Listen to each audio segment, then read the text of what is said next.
RJ Balaji இயக்கத்தில் சூர்யா நடித்துள்ள கருப்பு படத்துக்கு மிகப்பெரிய எதிர்பார்ப்பு இருக்குது.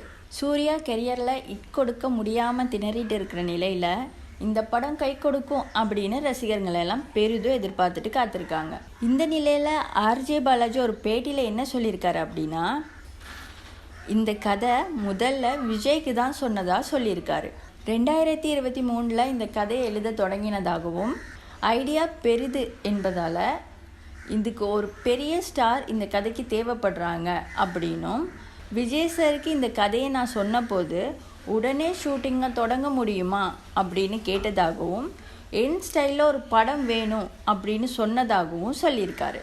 அதுக்கு ஆர்ஜே பாலாஜி என்ன சொல்லியிருக்காரு அப்படின்னா, எனக்கு இன்னும் நேரம் வேண்டும் அப்படின்னு கேட்டதாகவும், அதற்கு பின்ன அவர் அரசியலுக்கு போய்விட்டதாகவும், அவரிடம் கதையை பற்றி பேசும்போது தான் ஸ்கிரிப்டில் பல மாற்றங்கள் ஏற்பட்டதாகவும், அதுக்கு பிறகுதான் சூர்யாவிடம் இந்த கதையை அவர் சொன்னதாகவும் ஆர்ஜே பாலாஜி சொல்லியிருக்காரு.